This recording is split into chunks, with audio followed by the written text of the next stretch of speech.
Fait que, est-ce que tout le monde le voit? Ouais. Good evening, everybody. Welcome to tonight's special council meeting. We will be adopting the budget. Councillor Edery will be presenting the budget shortly. We will move directly to the adoption of the agenda. It is proposed by Councillor Goldwax, seconded by Councillor Alfasi. Alfasi, and resolved that the agenda of the special council meeting for the adoption of the 2022 budget is hereby adopted as presented. So without further ado, Councillor Edery, please. Okay. Hello. Armin, if we can move to page 2. Okay.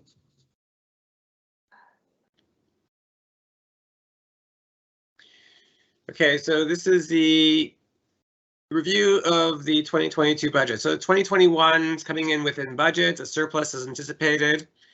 We're expecting around 400,000 for 2021. 2022 budget is 16.6 million plus 12 million for the Aglo share. So that's going to come up again.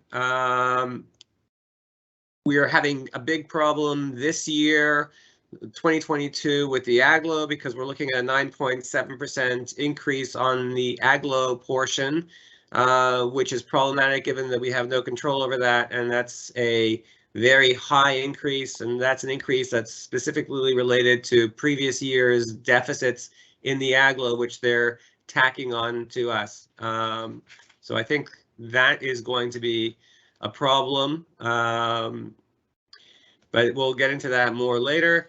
The punchline for this year is the average single-family home, a local tax increase of 3%. That's what we're doing, added to an Aglo share of 9.7%. That's what Montreal is imposing on us.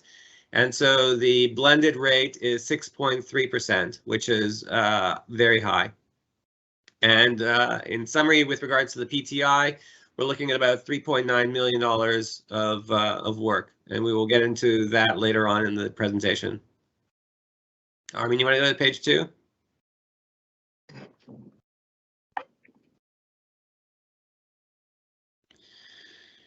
So here we have a comparative between 2021 and 2022 for the expenditures. So the general admin has gone up by 7.8%. That includes council, finance, director general, IT, town clerk. Public works up 4.5%. Town planning and building inspection up 3.7%. CSR down 3.1%. Legal, insurance and other fees 19% difference. Pension deficit contribution 15%. Financing is down 6.2%. That's mostly as a result of the accelerated pay downs on long-term debt, and the fact that we're not borrowing any new money, so we're decreasing the principal year by year. Loans reimbursed by grants is down 50%. That's the same thing with regards to financing. Essentially, we've got less debt to finance, so we've got less reimbursements from the government on those. Public security is down 1.5%, and the CMM is up 2.7%. Then you got the addition of the extra 12.156 million for the Aglo, which is up 9.9 or 9.7%. Depends on how you calculate it. And then we've got our blended rate. Armin, page 4, please. This shows the breakdown visually of where we're spending our money. So as you can see, the bulk of it, 37.6%, is public works, which is basically, roads, sidewalks, clearing snow, water, sewers, the basic bread and butter of what a municipality does. The next largest is the admin at 21%. which covers council, the DG's office, the finances, the town clerk, the IT, and the HR.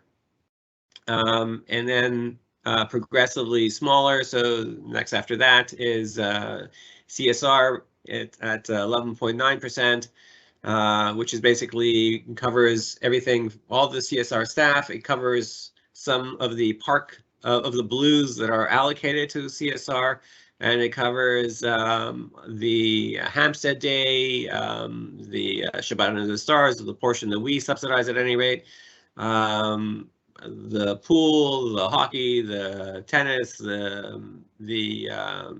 all the recreational services. We continue. Revenue. So basically this gives us a breakdown of our revenue. Local taxes based on property valuations is up 3.2%.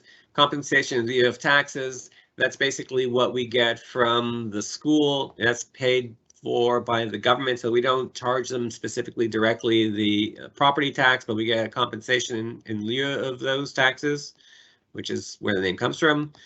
Water tax per consumption is stable. So basically we buy our water from Montreal, the clean water from Montreal, and then we pass that cost along to the residents at cost. The cost of water on a per liter basis has remained stable from Montreal. Property transfer duties, we're moving from 2 million to 2.4 million. And so that's basically to keep in line with what 2021 is coming in at. So we originally budgeted 2 million for 2021 in transfer taxes, and we're seeing it's going to be coming in somewhere around 2.4 million, and that's what we're budgeting for 2022. We've had a great run with property taxes and increasing values. My only concern is that we cannot expect to see that kind of growth indefinitely. So we're going to be coming up against the wall eventually. When that happens, we can't be certain, but I don't expect that we're going to have these 20 and 30% growth year after year like we've had for the last number of years. Permits and licenses from 302 to 360,000. A big part of this budget and the changes is a function of we're looking to be a post-COVID type situation, so we're assuming that things are going to be more back to normal than they were in the previous budget, which was very much affected by the COVID. Recreation and culture, CSR, is pretty much the same. Government grants, there's a huge change there, 838,000 to 377,000. The big difference is essentially that we got grants to cover COVID-related costs, which we do not expect to have occurring in 2022. So 377,000 is more in line with previous non-COVID years. And then interest from 240,000 to 180,000. And miscellaneous, which is basically a catch-all for everything else that's going on in the town. The taxes to play the aglo, again, we've got that 9.9, so that's a huge interest. That's a huge increase of essentially an extra $1 million on our shoulders that we have to pass along to the homeowners. So this shows just a schematic breakdown of what we went through earlier. I'm not sure if it gives us any greater insight. Local tax and other revenues, 16. So it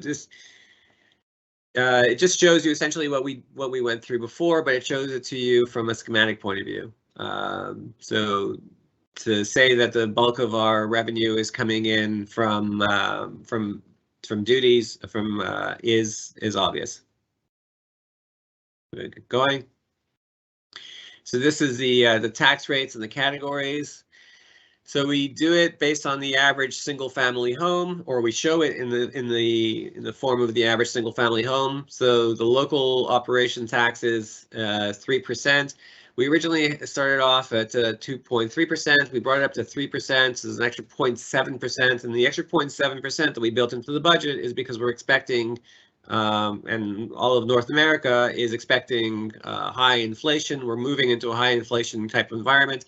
So in order to act as a buffer against high inflation, we want to be building that buffer now, and there'll be less of a sticker shock when we have to raise if we have to raise to deal with inflation.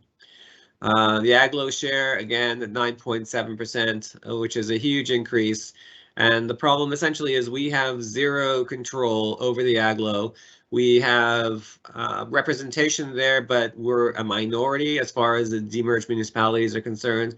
We have literally no say. And what happens essentially is we've got Montreal offloading as much of its taxes as they possibly can through the aglo. And then what you wind up with is Montreal winds up with their own local tax rate increase of somewhere around 2%, but an aglo increase of 9.7%. So basically the people who aren't voting or don't get a right to vote are the ones who are getting hit with a larger tax, and the people who are voting within Montreal wind up with a very agreeable 2% tax rate increase, which I don't necessarily think is even sustainable for them, but that's a different story altogether. We carry on to page 8. So accumulated surplus, basically this gives us a picture of the surplus. So the balance as of January 1st, 2021 was 6.9 million.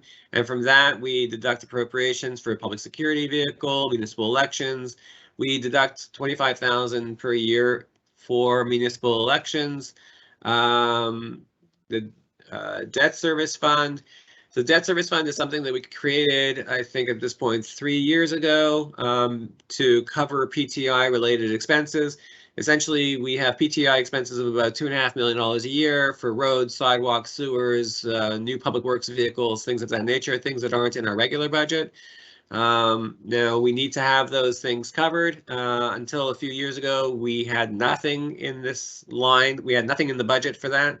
So we built in I think it started off at 800,000. It worked its way up to 1.13. I think it's worked its way up to 1.15. In order to basically have a budget to cover what is essentially an unbudgeted expense that comes up. We don't know what it is each year, what it's going to be, but we know it's going to be there. So we need to be able to budget in, and we want to be able to grow this debt service fund over time, God willing, to be able to cover our projected PTIs, which will be somewhere in the 2.5 million range. So we still have a ways to go, but at least we're going in the right direction.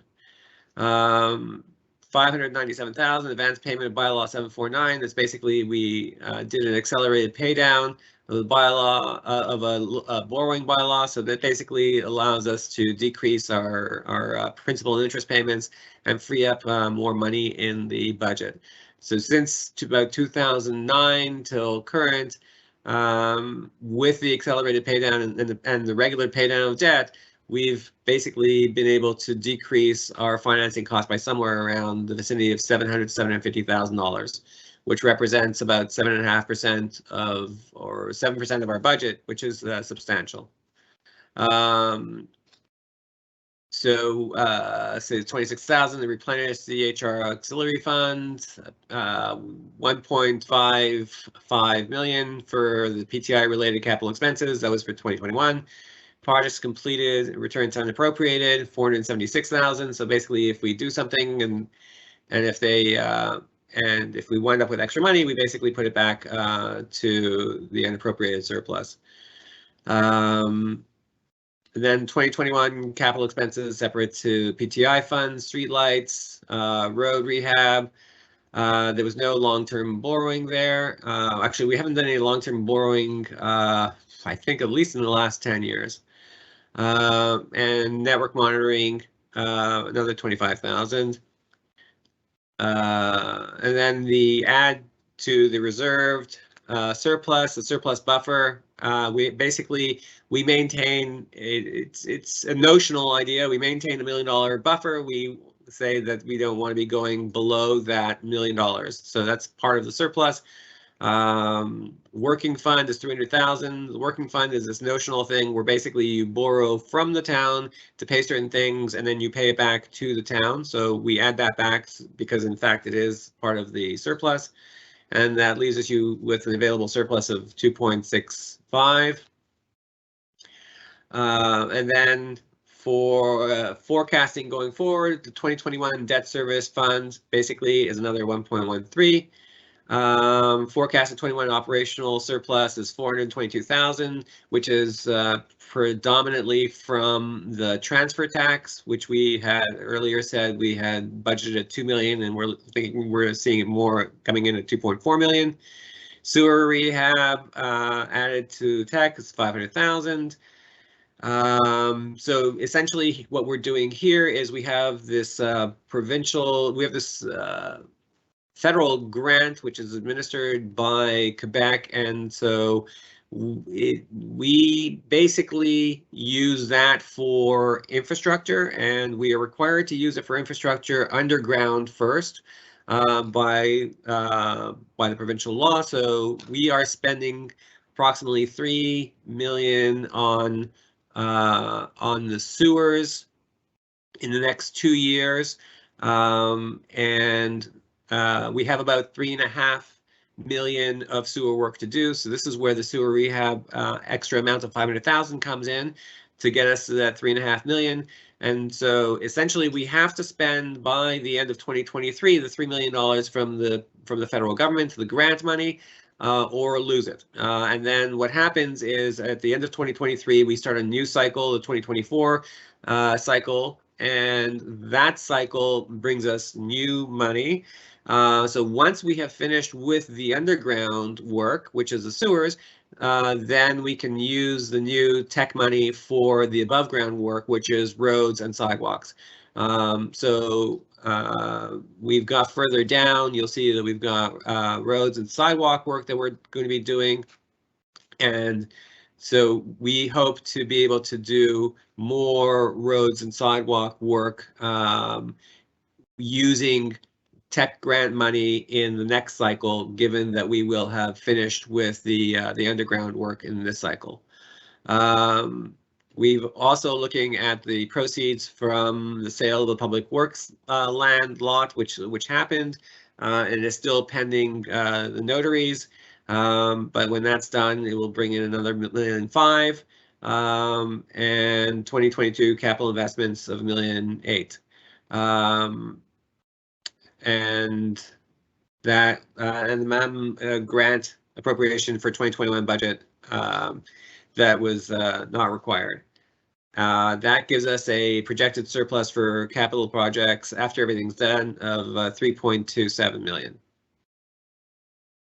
So, and the question is, why do we have a surplus? Am I overtaxing you in order to have a surplus? The reason we have a surplus is it gives us the ability to not have to go to the provincial government to borrow for the shortfall between what we have in our PTI line, which is 1.13 or 1.15, and the $2.5 million that we're going to need for PTI. So if I don't have a grant, if I don't have the surplus, then I need to go out and borrow. And that becomes a very expensive process because I'm going to be borrowing for 20 years. I'm going to be looking at new and increasing interest rates over the next 20 years.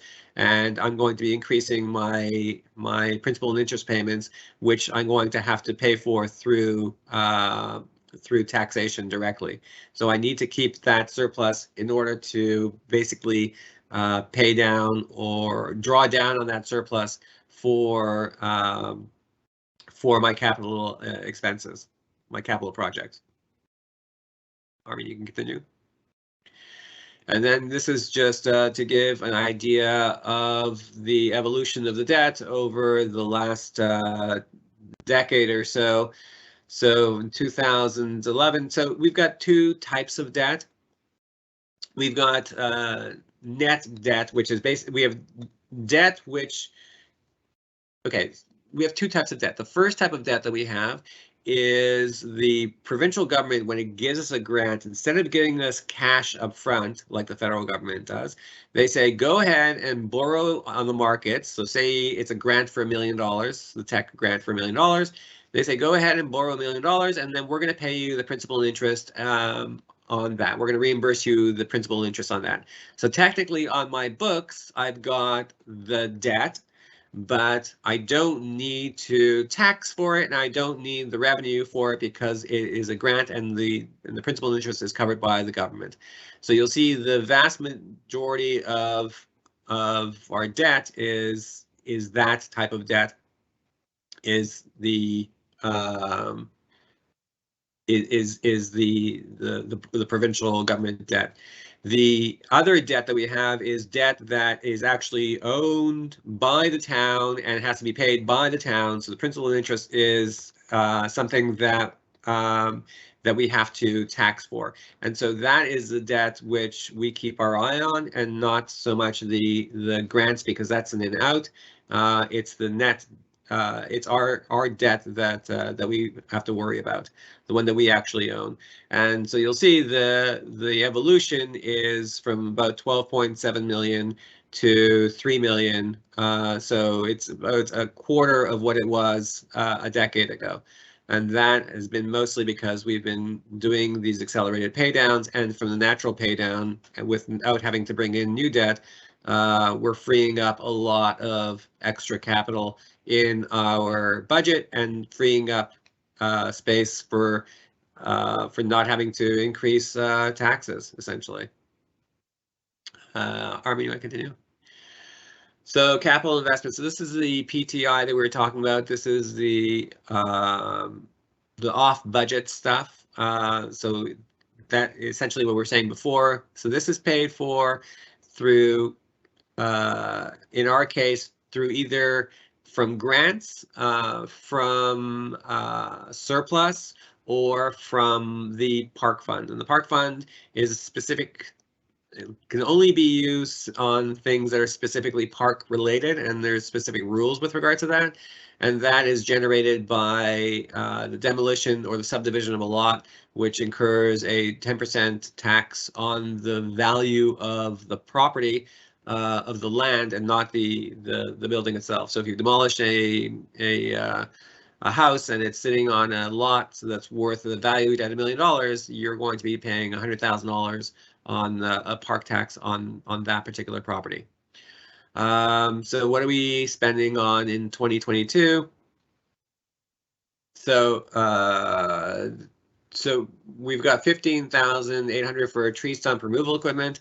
And so the reason we're doing that is to basically bring the tree stump removal in-house, and that's been a long time coming. We essentially spend, I think, somewhere in the vicinity of like $40,000-$50,000 a year in tree stump removal for an outside company. So now we're actually buying the equipment and doing it ourselves, which should lead to a savings of about $25,000 to $30,000 a year. A leaf vacuum for $42,000. It's not the handheld leaf vacuum, it's a giant truck attachment to pick up all the leaves. And the basic idea there is that it saves us from having the leaves backing up the sewers. And we have, in the fall, we have huge rainfalls with huge amounts of leaves, and we wind up with flooding. So this will alleviate that problem. Dump truck, which is just, regular kind of upgrading of our fleet. Our trucks get older. We look at them from the point of view of what does it cost us to maintain these things.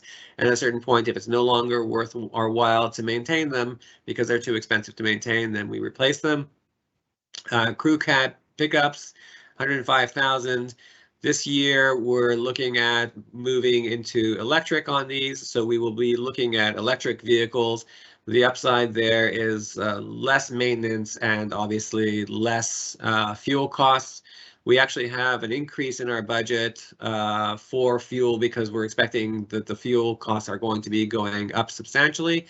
We've been seeing it currently. I think the 30% of the increase in inflation for 2022 is projected is due to fuel costs. So the more we can wean ourselves off of electricity, of gas and diesel, and more onto the electric side, the better. And then obviously the environmental aspect of being able to produce less greenhouse gases.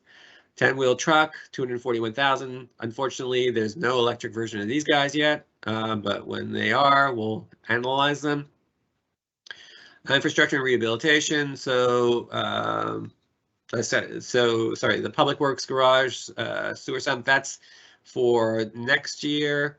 Roads and sidewalks, we're looking at $1 million this year and $1 million next year. In 2024, we've got it slated at $1 million. Hopefully we can do more than $1 million because we'll be able to go above ground with the tech grant. Anti-backflow device, town water entrance, 75,000. Sewers, $1,573,000 and $1,573,000. So that's basically what we mentioned earlier, which is the $3 million or so of tech grant plus 500,000 with $250,000 each year of grant of surplus money that we're drawing down in order to do and to finish that off completely. Sewer and water main maintenance, $50,000, and we've got a line for Eldale Road reconstruction of $3.3 million for 2023. But I would say, to be perfectly honest, I think that's still just kind of a holding pattern. Rather, we have not come to an agreement with Montreal yet with regards to Eldale Road. So that's just there. I would say, really, just to be perfectly honest, it's still in the works. Page 11. So capital projects, we're still looking at PTI here, municipal installations. Okay, so Public Works building new storage facility, we're looking at 500,000. So here, this is part of the larger project where we sold part of the Public Works yard for $1.5 million. And the idea was to split the yard into 3 separate portions.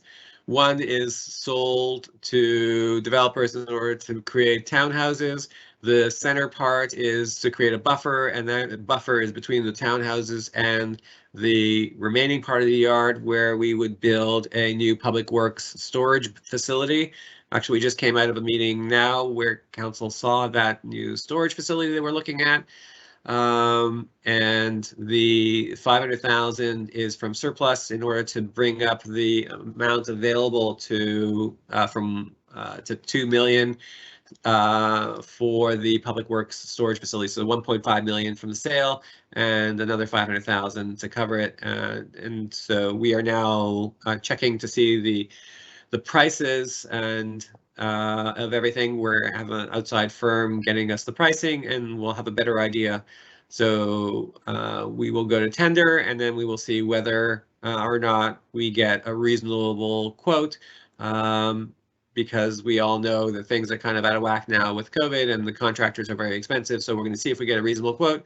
If we can get a reasonable quote, we'll proceed. And if we don't get a reasonable quote, then we'll probably shelf that, or we'll see about shelving that to the next year. But we'll still have the money in place to be able to execute. Some smaller amounts, hardware, increasing network performance and security. This is IT, software, another 15,000. Website development, interactive services for residents, another 47,000. So essentially, we're going more into the smart city type business where we've got you can do your parking permits online in the middle of the night. You can get your dog permit online. The more services available to the residents, the better, if we can do it through the system and allow people flexibility.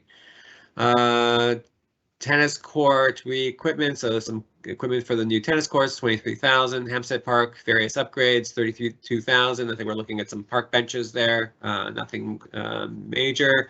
And tree supply and planting, 38,000. We're always adding to our urban forest. And I guess the other, just the big question with regards to, well, actually, let's go back. The other big question with regards to PTI is the unknown with regards to the tennis courts. That is a very large question at this point. We're not quite sure. I don't think what the final conclusion is on that. And so that comes out of the park fund, which is the 10% on that I mentioned earlier with regards to the demolition or the subdivision of a lot. I mean, you want to go to 12? Okay, 12. So this again is just a visual representation of what we went through earlier to give you an idea of where we are prioritizing our spending. So water and sewer network. Okay, my computer is asking me to restart. No, reschedule. Sorry, okay. So hold on a second. Okay. So the bulk of our spending is water and sewer network. This is 1.698 million, and so the bulk of that is tech grants. Roads and sidewalks is the next big thing. So our goal basically is to maintain the roads and sidewalks. And if you maintain them, then you long-term costs you less. If you don't maintain them, then essentially what happens is you wind up with damage, greater damage, you wind up with water infiltration, and then when you wind up with that greater damage, you need to go deeper and you need to rebuild the entire road. So our goal is maintenance of the roads in good shape so that we don't have to eventually down the road, be penny wise and pound foolish, where we're saving money short term, but long term we're going to wind up with some serious road rebuilding to do. So the key is to do the maintenance. Buildings and administration, 578,000. Vehicles, 441,000, which we covered earlier in the PTI, and parks and green spaces, 94,000. I think that's about it. Who's actually seeing if there are any questions? Yeah, I see. Okay, thanks, Councillor Edery, for the presentation. That was very comprehensive and thorough. I want to take this opportunity to thank you very much for all of your hard work on putting this together. I know what's involved, and I know it was a lot of time and effort. And thank you to Eve and Armin as well. Okay, so we'll move to the public question period. Got a question from Chris. The public transit, STM, encourages people to use public transportation. To do that, citizens must walk on the sidewalks. It's that simple. Côte Saint-Luc road sidewalks are in horrible shape. Côte Saint-Luc and Fielding. Directions east and west for hundreds of meters are slanted. Okay, thank you for the question. Now, if there's any councillor who believes this to be incorrect, please correct me if I'm wrong. But from my understanding, Côte Saint-Luc road sidewalks are not the responsibility of Hampstead. I believe that is the City of Montreal with regards to maintenance, with regards to snow clearing. We had an issue a couple weeks ago where the sidewalks on Côte Saint-Luc Road and the streets on the Hampstead side were not being properly maintained, and the snow was not being properly cleared. So we had our department, our Public Works Department, contact the City of Montreal to basically kindly ask them to get the job done. So that's the extent that we're able to do it, because, like I said, it's not Hampstead's purview to deal with that. I don't think there are any other questions. Okay. We'll move on to item number 5, the adoption of the 2022, 2023, 2024 3-year program of capital expenditures of the town of Hampstead. Following the presentation of the capital expenditures program of the town for 2022, 2023, and 2024, it is proposed by Councillor Edery, seconded by Councillor Goldwax, and resolved that the council approves the 2022, 2023, 2024 capital expenditures program of the town of Hampstead as presented and deposited during this special council meeting. Anyone opposed? Adopted. Item 6, adoption of the budget for the year 2022. Following the presentation of the budget of the town for the year 2022, it is proposed by Councillor Edery, seconded by Councillor Schaefer. Schaefer, and resolved that the council approves the budget of the town of Hampstead of $28,802,170 for the fiscal year 2022 as presented and deposited during this special council meeting. Anyone opposed? Adopted. Okay, before we move to adjournment, and then we have another meeting in 9 minutes, I believe Councillor Goldwax wanted to express something. Go ahead. Yes, thank you very much, Mr. Mayor. I just want to say, as we are at the eve of February 1st, on behalf of Council and Administration, I want to wish our Director General and all the residents, the Chinese residents of Hampstead, a very happy New Year. February 1st is the start of the new Chinese New Year, the Year of the Tiger. And I hope I don't do this Gong Chi Fat Choi to everyone. Thank you. I second that. And now we'll move to adjournment, and then we'll wait for 8:45 to begin the next meeting. So the agenda having been completed is proposed by Councillor Schaefer. Schaefer, seconded by Councillor Goldwax. Goldwax, and resolved that this council meeting be adjourned at 8:37 p.m. Okay, so now we'll start again at 8:45 in the event that people are only going to log in at 8:45. So we'll take a short recess. So on it, Mr. Mayor, on a technical question, and Thierry, help us. Are we logging out, or are we just going to stay live, wait, or leave our cameras off until literally come back in? Or are we actually logging? I'm staying present. You can leave, but I'm staying here. So the meeting will be, this meeting will be open. We can just come back in, type of thing. Okay. Yes, it's the same meeting. We'll take a 7-minute recess and resume the next meeting. Okay, perfect. So if anybody, just as a reminder, if anybody is stepping away from their thing, to turn off their cameras and their mics, there's no background noise.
Okay, welcome everybody. We're going to resume our second special meeting.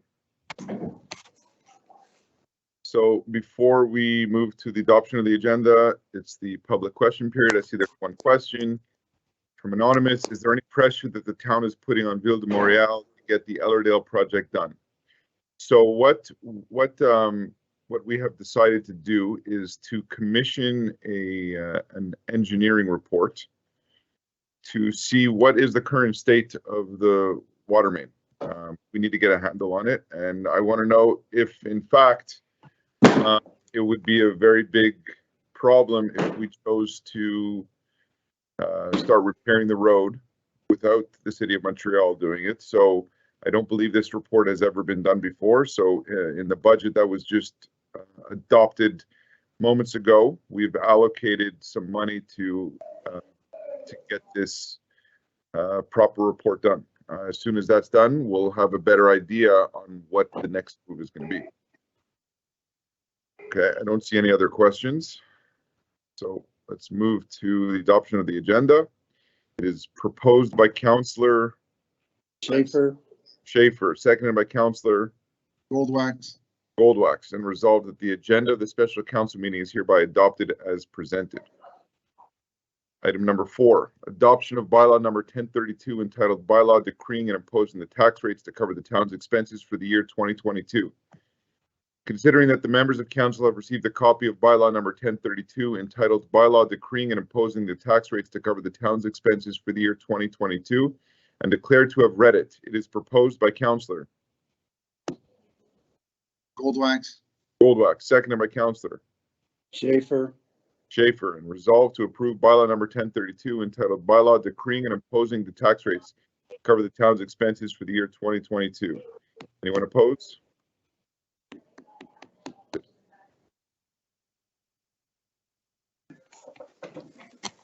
Number 5, notice of motion of draft bylaw number 1032 entitled Bylaw regarding the adoption of the Code of Ethics and Conduct for members of council of the town of Hampstead. So just to give some clarity on what this is, by March 1st of every year, the provincial government mandates all municipalities to adopt a code of ethics.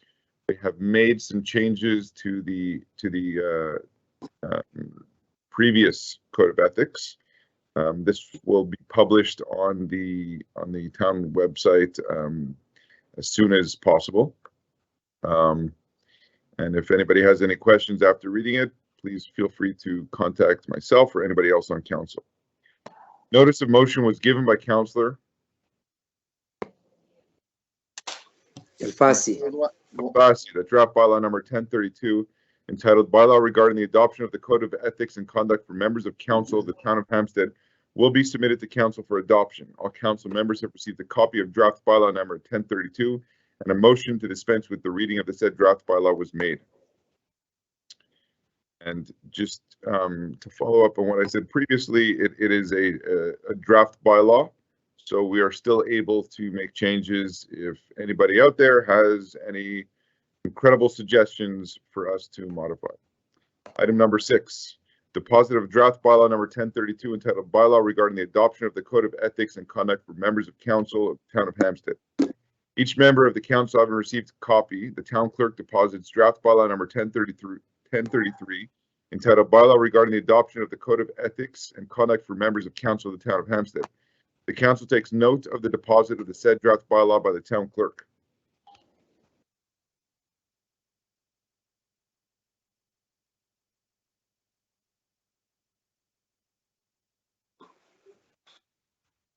Sorry, just skimming through. Okay, item number 7. Authorization to proceed with the contract renewal for maintenance and application support with PG Solutions, Inc. for the year 2022. PG Solutions, Inc. Is a contractor to help with our IT systems.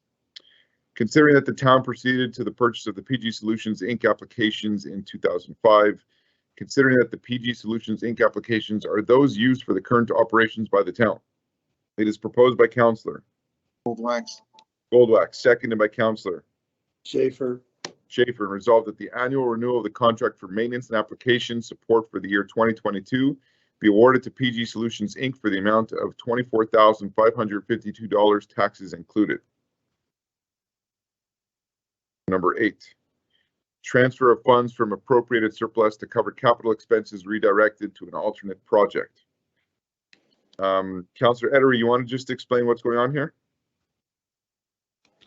I can't see it here. The allocation from the debt service fund to the PTI reserve fund. Transfer of funds from appropriated surplus to cover capital expenses redirected to an alternate project. Redirected to an alternate project.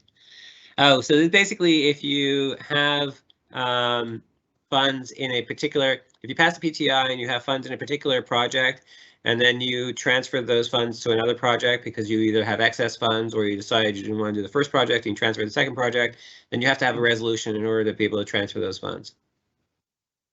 Okay, thank you. It is proposed by Councillor Edery. Edery, seconded by Councillor Schaefer. Didn't catch that. It's fine. Schaefer, and resolved that the Town Council approves the modification from the appropriated surplus account 55-992-00-000 as further detailed in the following table, with the funds to become applicable to an alternate project for an amount of $1,132,500. Number 9, granting of contract for a 24-month rental of an Audi e-tron Sportback Progressive Quattro 2022. So this is for our wonderful Director General. As part of his compensation package with the town, as has always been, the town offers him a vehicle. This year we decided, as Councillor Edery alluded to during the budget, we're trying to go much more environmentally friendly for a number of reasons, and this being a perfect opportunity to go electronic. It will save the town with fuel costs. Considering that there has been a price request for a 24-month rental of an Audi e-tron Sportback Progressive Quattro year 2022, considering that the price offered by Prestige Audi Anjou SEC is the lowest received, it is proposed by Councillor Schaefer. Schaefer, seconded by Councillor Goldwax, and resolved that the contract for the 24-month rental of an Audi e-tron Sportback Progressive Quattro year 2022 be granted to Prestige Audi Anjou SEC at a monthly cost of $2,288.56 plus taxes.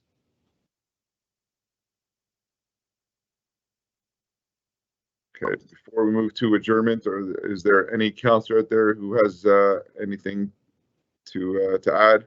Any other business? Yes, I'd like to, Mr. Mayor, I'd like just to make a point that I discussed previously with the councillors. Sure, go ahead. With regards to, being a new dog owner in Hampstead, I discovered a new world of how our dogs in the community are treated and the facilities, etc. We have nothing to be ashamed of. We have a beautiful dog run. We have a lot of places where people can grab bags to pick up their poop, but unfortunately, one point I'd like to make publicly, so for all those dog owners to pick up after their dogs, because I've been walking around town and I've been discovering non-pleasant scenes where a lot of poops are left behind and not picked up. If I'm not mistaken, Richard, our DG, Richard, please correct me if I'm wrong. I think we have in our bylaw some kind of penalty if not picking up after their dog. Correct me if I'm wrong, Richard. Yes, I confirm that in our bylaw there are fines for not picking up after the animal, after the dogs. And also fines for off leash and that sort of thing. Okay, the problem is there's too many people doing it. It is a civic duty. Okay, and I think it's right for you, Councillor Alfasi, to mention this to everybody in this forum. And our public security do catch people, and we do give tickets. So please help us to help yourselves. Thank you. Thank you very much. So basically, the point is, I'm asking really nicely, all making a note here, so everybody who's listening to this session to pass on the message, because I've seen so many around town this morning, this afternoon, during the weekend. So it would be nice if people will be responsible, and if you see somebody did not pick up after, make a note to make a comment or remind them to do so. Thank you very much. Okay, thank you, Councillor Alfasi. So we'll move to adjournment. The agenda having been completed is proposed by Councillor Schaefer, Schaefer, Goldwax. seconded by Councillor Goldwax, and resolved that this council meeting be adjourned at 8:55 p.m. Thank you, everyone who was attending. I wish you all a pleasant evening. Good good night, night, everyone. everybody. Thank Good you. night. Good night. Do we have a meeting after this?